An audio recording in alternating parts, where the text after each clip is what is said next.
Father, Spirit, Son, and we praise you that you have seen fit to enter into our presence as we've entered into yours. As we've drawn close to you, Lord, you draw close to us.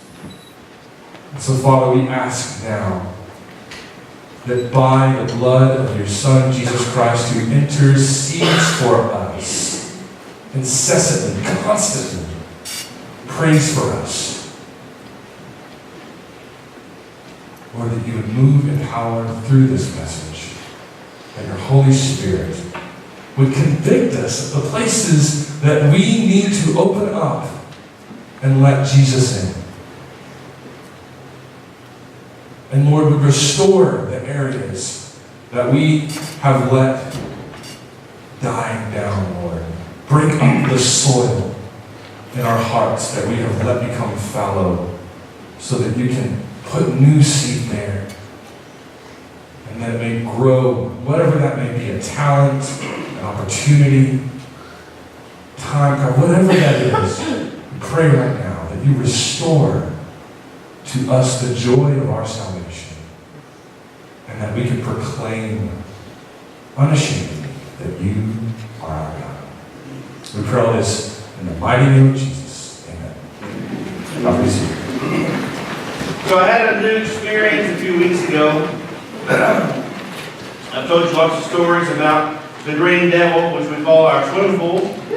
And so time has come for the swimming season to be over, and I think that thing's evil anyway, so I don't want to look at it, I don't want to mess with it. And so they told us when we bought our home that there was a pool cover. And in my mind, I'm thinking of this big thing that we kind of just set on the edge of the pool, and we hit a button and it just kind of slides over the top of it and covers it up for us. And what I come to find out is that a pool cover means they have a 34-foot round tarp. Anybody ever tried to do anything with a 30-foot tarp? It is the devil incarnate. So we pull out this big monstrosity and we're kind of looking at it going, what are we going to do with this thing? We finally get it laid across the pool. That only took 4 or 5 weeks, no big deal. We get it stretched across there so it hangs over, a couple feet on each side. And so we have this red wire that we're supposed to lace through the grommet. So we start lacing that through, and it gets hung up. We lace a little bit, we pull some more, lace a little bit, pull some more. That took another 2 or 3 months. Got that done finally. Got the whole thing laced up, right? So now we got to get it hanging down, a good foot and a half on each side. And the people that built the deck around our pool were so gracious to leave about 1 millimeter space in between the edge of the pool and the deck. So for the next 2 hours, we're trying to shove this thing down. And it just happened to be one of those days that we had tornado winds. And so every time we'd get 4 or 5 feet pushed down, the wind would blow it and it'd go over there. And we felt like kids, in gym class doing that big thing like this. So we finally get that whole thing pushed down. We're feeling pretty good about ourselves. So I climb underneath and I'm fixing to pull it tight. And I'm thinking about this, right? I don't want to mess this up. We got this whole 34-foot tarp right around the pool. We got this red wire on the bottom. And so I start pulling it, right, to get it good and tight. And I think, I'm not going to be made a fool today. And so I know I'm going to be pulling this side, and this side's just going to be going that way, and I don't want to be misled. So I take the left side of this red rope, I tie it onto the frame of the pool. That way I can pull on this side, and it doesn't go anywhere, right? Smart thinking. I'm feeling good about this, folks. I'm talking about optimistic, happy, smile on my face. We are conquering the pool cover. So I start pulling. You would not believe all the slack that is in this thing. I just thought, man, I thought it was pretty tight, but I just keep pulling. And I just keep pulling. I keep looking over there. It's still tied on. The rope is not going anywhere. And so I just keep pulling. I'm thinking, this working out's working for me. because I'm like as strong as Lou Ferrigno. I am used to pulling that thing. Woo-wee. I just keep pulling and pulling and pulling. And I'm thinking, something is not going right. And so I go and I look up on the top side, and it had come loose fantastically on the far side of the pool. And so what I had done was I had taken that 34-foot tarp and I had pulled it into a squeegee ball size. So that whole time I was pulling, it popped loose, and I'm just slowly pulling that whole tarp into a big ball. Can you imagine the excitement that I experienced? When I walked up top and realized that everything that we had been doing for the last 3 hours was null and void, and we had to start over. Oh, there was a big smile upon my face. That left me with one thing, folks. A bad attitude. Man, I was fired up. I was mad. I said things that did not sound like the words that came out of Jesus' mouth. Except for that time he was in the temple and made that whip. It sounded kind of like those words he was saying. Woo, I was upset. I had a bad attitude the rest of the day till we got all that redone. In the month of December, we're going to do a series called Christmas Lights. And what we're going to see is that in the month of December, we often light candles for Advent. We put up Christmas lights on our house. And we shine this light on Jesus Christ because, very well, we should. But then what happens is we leave December, going to January, and sometimes we forget to keep shining that light on Jesus. So we're going to look at the story of the birth of our Savior. We're going to see some ways that we can not just shine light on Him in December, but how can we keep shining for Him all throughout the year? If you have your Bibles, today we're going to be in the book of Luke, chapter number 1. We're going to look at verses 26 through 38 today. We're going to see 3 types of attitudes that we need to have if we're going to shine bright for Jesus all year long. Luke chapter 1, verse 26 through 38. Number 1, we must have an attitude of optimism. I found a video this week of a man who is extraordinarily optimistic, and I want you to watch this and see what happened. So I enjoy scaring my wife. I'm going to hide in a pile of leaves. Where's you up? So he has this great plan. She's going to hide in these leaves. When she drives up, he's going to jump out. He's going to scare her. All of a sudden, his phone rings. He goes, oh, man, I got to go get the phone. It might be important.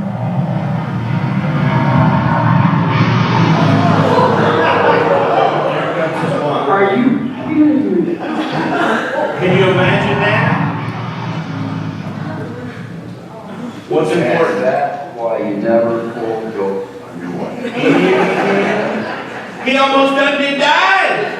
There he was optimistic. I have the greatest feeling about this. I'm going to pile these leaves, I'm going to climb in the middle, she's going to walk out of her van, boom, I'm going to jump out, I'm going to scare her to death, it's going to be the greatest thing I've ever done. I don't know why he was so optimistic and thought that was a good idea, but he did. He gets this phone call, he steps away, and he goes, can you believe what almost happened to me? And to me, that's the picture of what happens to us so often in this life, is that we're optimistic, and we're positive, and we wake up on Monday morning and say, I'm going to be the glass half full person. I'm going to smile. I'm going to have sunshine in the rain. It's going to happen. Today's the day. And we step out of the door and we walk out to the road and we proclaim it. And we say, yes, today is going to be a good day. And the world hits us like a minivan. And it runs us over. We say, sometimes it's a lot harder to be optimistic than I thought that it ever would be. And it's really hard to stay positive. Luke chapter 1, verse 26. We're going to see that if we have an attitude of optimism, it doesn't matter what the world throws at us, if we're walking with the Lord, then we will always shine for Him. Verse 26. In the 6th month, the angel Gabriel was sent from God to a city of Galilee named Nazareth, to a virgin betrothed, to a man whose name was Joseph, of the house of David, and the virgin's name was Mary. In the 6th month of Elizabeth's pregnancy, this angel is sent to Mary. And he gives us all these different attributes about Mary. He says, first of all, what you need to know about her is she was a virgin. She was a young maiden who had never been with a man. She was betrothed, which means that she was legally contractually bound. Okay, she was engaged in a way that it could not be broken off through a text message or through a letter. There was two ways to get out of a betrothal, and that was either you died or you got a divorce. This was serious business. They were connected, and they were on their way to being married. His name was Joseph. He was a carpenter. She was of the line and the lineage. She belonged to the house of David, and her name was Mary. So it was all these things. So that reminds me, if I were to introduce myself to you, and I would say, I am the son of Risa and Tommy, and I am the husband of Casey. I am the father of Avery and Sam. I am a lover of carbohydrates from the very first day I was born. I am a servant of the gospel of Jesus Christ, and I am the pastor of the First Baptist Church in Laverne, IA, and my name is Josh. So all these attributes come first. She is a virgin. She is betrothed. She is of the city, the lineage of David, and her name is Mary. Verse 28. And he came to her and said, Greetings, O favored one. The Lord is with you. But she was greatly troubled at the saying, and tried to discern what sort of greeting this might be. And the angel said to her, Do not be afraid, Mary, for you have found favor with God. So this angel appears and says, Greetings! Grace to you, O graced one. You are favored. That sounds like a really encouraging thing to say. It says, yet she was troubled by this greeting. So a couple of different things that I think about why she was troubled. Number one, maybe this isn't how they greeted each other. You know, if I walked up to you this morning and said, Well, guten Tag, you'd be like, what does that mean? That's different. I don't know that language. I don't know what that greeting means. Maybe people didn't say greetings to each other here. This was an angel. He was pretty special. Most time when you walked up to somebody, maybe you didn't say, hello, you are highly favored and graced. So maybe she was a bit confused, wondering, well, I wonder what exactly this means. Maybe she was taken back that she was being visited by an angel. Contrary to popular belief, angels didn't appear to people on a daily basis back then. We often think that, that was back then, it happened a long time ago. Angels just walked in and out. You could go down to HEB and see an angel anytime, have a conversation. No, you couldn't. It was special. It was rare. Maybe she was taken aback thinking, the angel just talked to me. Maybe she was worried. Because a lot of times in Scripture when an angel shows up, something pretty serious happens. There was this fellow named the Destroying Angel. When he came, it was bad business. Or, here's my favorite thought about this. Maybe he walks up and says, well, hello. You are highly favored. She thought to herself, I don't feel so favored. You know, you see people maybe this morning, and you woke up, and your alarm was late, your coffee pot didn't work, you had a flat tire, it's cold, it's wet, and you're feeling down in the dumps, and you walk in, you smile, just because you have to.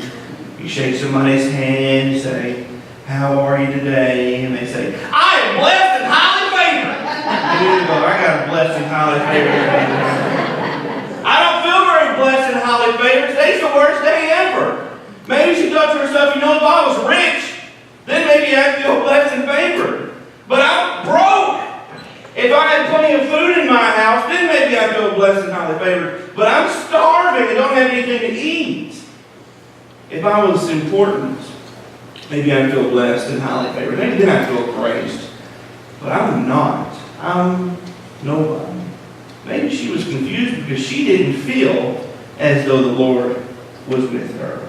D.L. Moody says, when he says that God has found favor with you, that's God's way of saying, I'm about to use you in a very important way. Well, how's that? Here you go, verse 31. And behold, you will conceive in your womb and bear a son. You shall call his name Jesus. He will be great and will be called the Son of the Most High. And the Lord God will give to him the throne of his father David.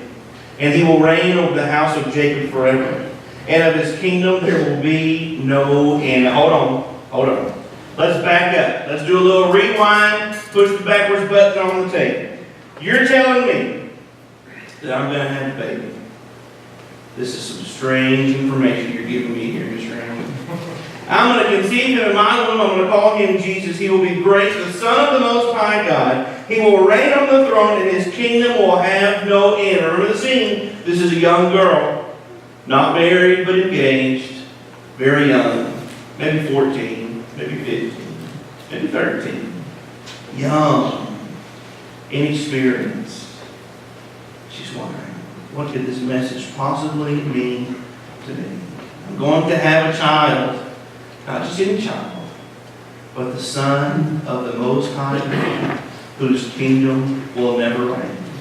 You're telling me that in my womb will rest and will grow the King of Kings? No way. It'll never happen.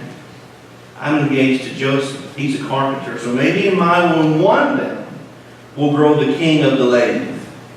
Maybe the king of the sandpaper. Maybe the king of the oak stain. But the King of Kings, it'll never happen. How easy it would have been for her to have been pessimistic and said, Lord, this is absolutely impossible. But instead she focused on these words. Favor. Grace. Do not be afraid. The Lord is with you. I wonder how many times does God come to us and say, I have something that's going to happen in your life. I have something that I want you to do. And you're going to go to this place, and you're going to take up this challenge, and you're going to bear this burden. And instead of being excited and at peace, instead we are afraid and aggravated because we can only focus on what it's going to cost us instead of what God is going to do through us. We want to shine all year for Christ. We have to have the right attitude that God knows what He's doing. We just have to be plugged in. Number two, we need an attitude of omission. John MacArthur preached a sermon about D.L. Moody, and this is what it said. Our lives must be a true reflection of our integrity, not an artificial facade of goodness, like that which D.L. Moody exposed at a conference he was attending.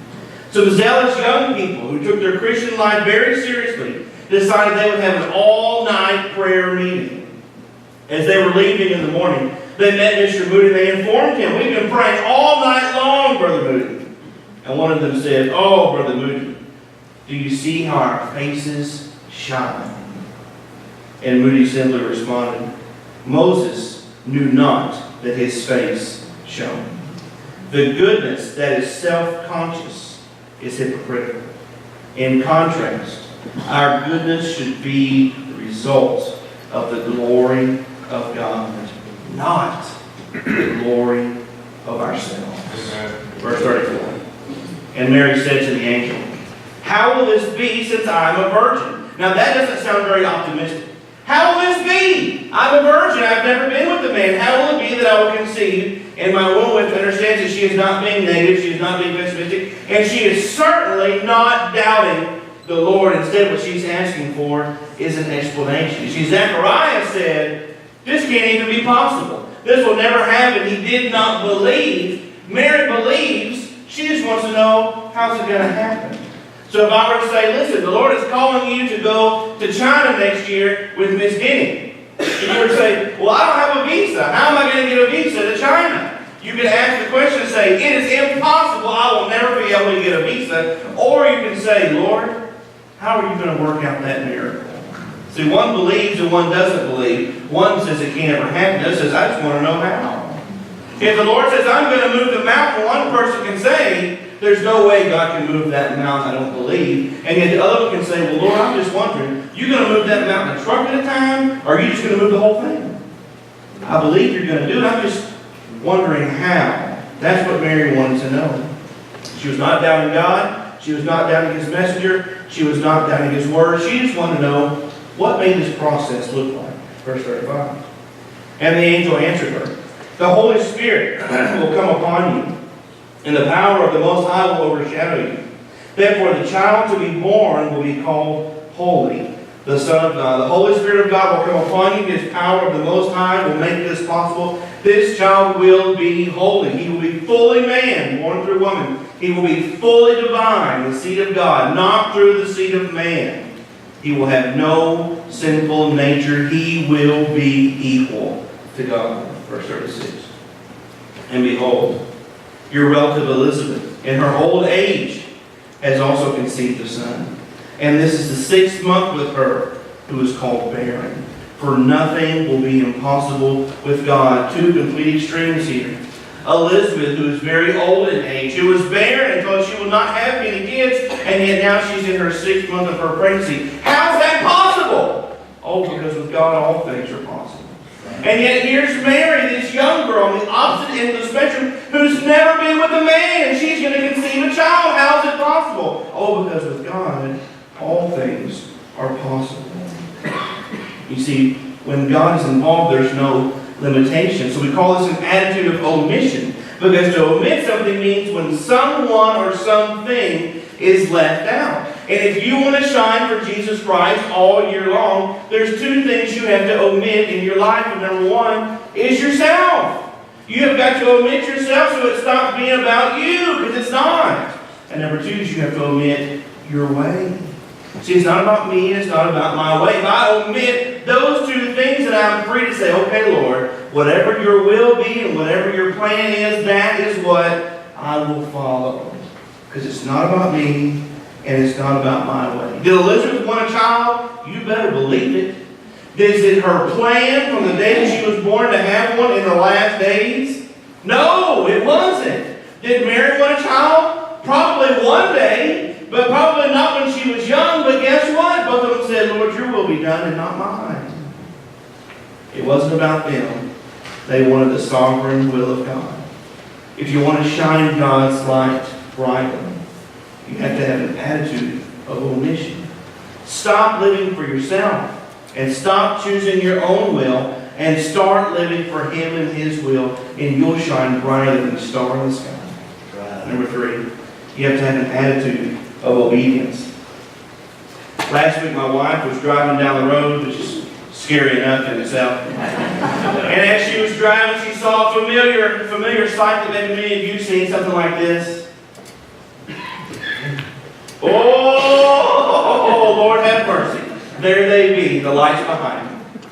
So she pulls over and she's driving, and this police officer passes her, and whoo, he makes a big whip around. She thought, oh man, I wasn't doing nothing, but you get that anxiousness, and you get worried and upset. What was I doing? Do I have a line out? What could it be? And she pulls over into this drive, and he flies on past her. And so one thought is, oh, okay, well maybe he was just turning around going somewhere else and it wasn't me. But here's the other thought that my wife had. He didn't see me. I pulled over and he didn't see me. Now I'm going to shoot you down. So she sits for a minute. She calls the Lord, right? She's going, Lord, what do I do? So she backs out really slowly. She starts driving down the road. She's looking around. And she's thinking, he's going to call the helicopters. I'm going to be on a manhunt search, right? So she's driving slow, and after a minute she comes up to a stoplight, and she just sits there, and she's just waiting, going, here I am! Come and get me! I was guilty, I don't know what I did, but come and get me anyway! She was trying to be obedient, and she was scared to death. When we're obedient to God, we never have to be scared, and we never have to be afraid. Verse 38. And Mary said, behold, I am the servant of the Lord. Let it be to me according to your word. And the angel departed from her. Behold, see, perceive, experience. I am the servant of the Lord according to your will and your word. Let it be. Woo, praise the Lord. You know what she's saying? She's saying, Lord, I know this is going to be a sacrifice. But I'm ready. Because I know this is of you. She's saying, Lord, I know that people are going to talk about me. Could you imagine if somebody that you know has a 14-year-old daughter, and they come to their parents and they say, listen, I just want you to know that I'm going to have a child. And it's going to be the Son of the Most High God. And I'm going to conceive this child, though I've never been with a man, through the power of the Holy Spirit. Praise ye to the Lord. Liar. You are a filthy liar. Oh, but it was different back in this day and time because this happened quite often. Surely they would understand and they would just believe that she was telling the truth.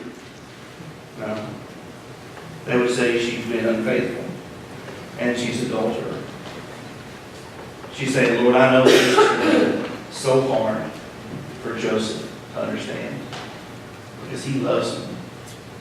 And I've been faithful. And I can't explain this, Lord. It seems impossible. but because it's your will, let it be. What is God calling you to do in your life? What mountain does He want you to climb? What ocean does He want you to cross?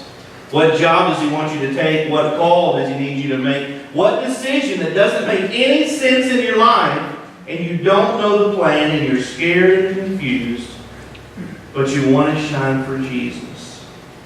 You have to have an attitude of obedience and say, Lord, I am your servant. Let it be.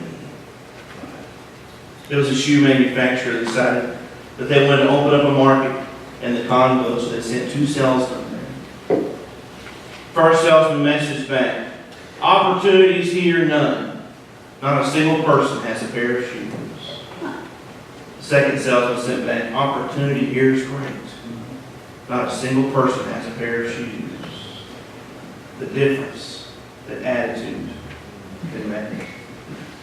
To shine the light of Jesus in the dark of night, we must have an attitude of optimism, knowing that God can and will do great things if we'll just let Him. An attitude of omission. It's not about us, it's not about our will, it's about God, it's about His will, and an attitude of obedience. When God calls you to step out of the boat, will you walk by faith? When He sends you a messenger, a sign, a scripture, will you stand and say, behold, I am a servant of the Lord? Let it be. Lord, today, this is our prayer. That we can stand boldly like Mary. And Lord, even when we didn't understand, and even when we were afraid, Lord, even when everything within us says, I want to doubt and I don't want to believe, I want to be pessimistic, and I don't want to see what's going to happen because I'm afraid. Or that we could stand like Mary. That we could be like Isaiah. Or that we could be like the disciples. And we could say, Lord, not my will, but yours be done. Lord, I wonder who here today needs to have a change in their attitude. Lord, that we need to start being more obedient to your will. And not being about what we want or how we want or when we want, but all about your glory. Lord, who needs to have an attitude of omission? Lord, we can say it is not about me. It is not about my plan. It is not about what I want, Lord, but it's all about you. Lord, who needs to change their attitude so that it's more optimistic? We can find all the doom and gloom and rainy days that we want out there if we look. But Lord, we are called to be a people of joy. And we are called to be a people of positivity. Because regardless of what happens out there in the world, we've got the joy, we've got the peace down in our hearts to stay. Show us today how we can have an attitude like Mary. We pray these things in Jesus' name. Amen.